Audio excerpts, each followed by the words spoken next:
Hey everybody, welcome to Midweek Main. This is our opportunity just in the middle of the week to take a minute and reflect on the gospel for everyday life.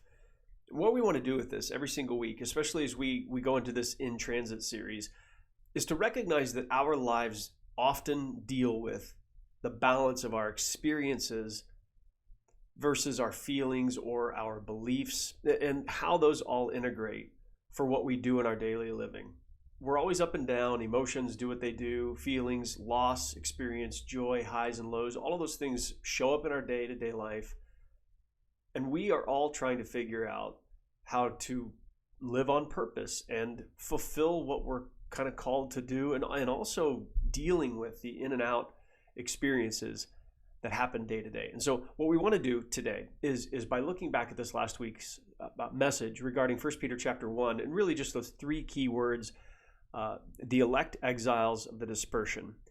The idea of being dispersed is scattered. It means that, what was once a homogeneous group of people is now scattered and is no longer as able to be reliant on the herd, so to speak. And so you kind of feel this distance, or you feel more loneliness, you feel, scattered. But also elect exiles, chosen refugees, chosen foreigners, chosen sojourners, as the Bible would call it. The Christian life can feel a lot like you're sort of chosen for suffering. And First Peter is really going to go after this idea of suffering because, look, let's face it, it's here. Suffering is not something we can avoid. It's not something we should necessarily even flee from. But what's important is God wants us. This good news of Jesus, He has given us something to stand firm in the midst of suffering, in the midst of difficulty, in the midst of loneliness. So Peter starts this letter by saying, look, the elect exiles of the dispersion is the audience.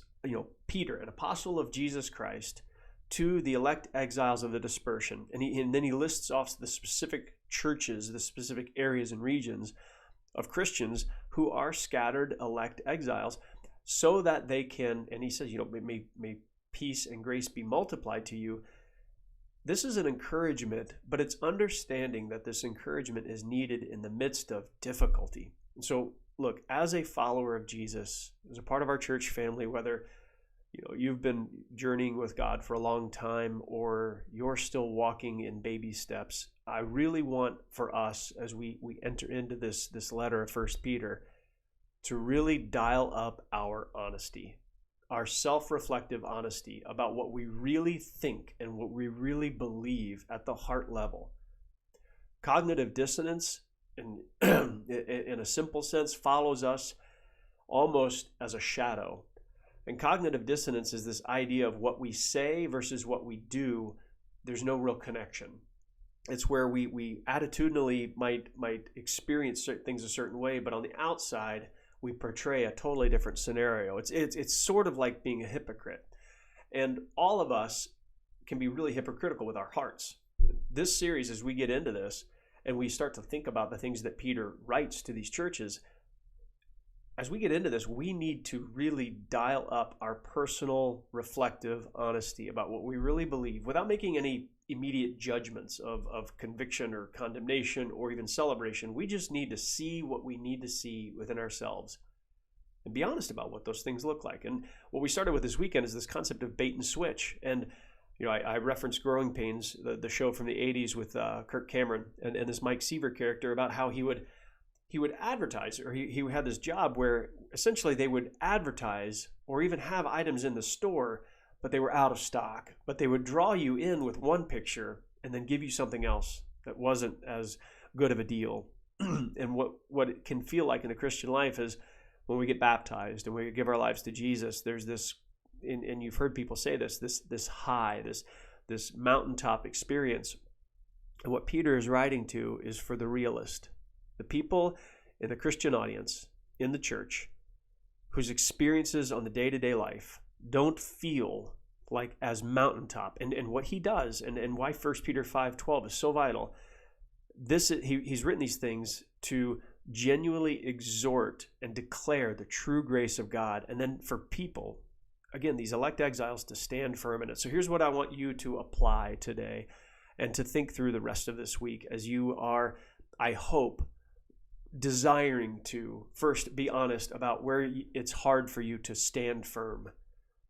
Maybe it's your job, or maybe it's the things you're reading about in the news, or maybe it's things that you've experienced in recent times, or maybe it's some pretty difficult things that you're hearing from people that you love, things they're going through. You're finding it difficult to stand firm in the grace of God. And that word grace, as we kind of unpack this letter in the weeks to come, is really vital. We don't deserve the mountaintops we've found, and we don't deserve the outcome that God is bringing us to. As a matter of fact, Jesus is taking what we deserve. He has stood firm in our judgment so that we can stand firm in his grace.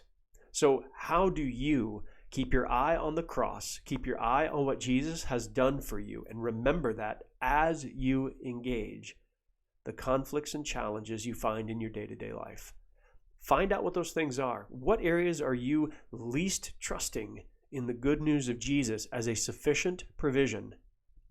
Write it down. Make a short list. Write down, what are these big things that are hitting you in the face?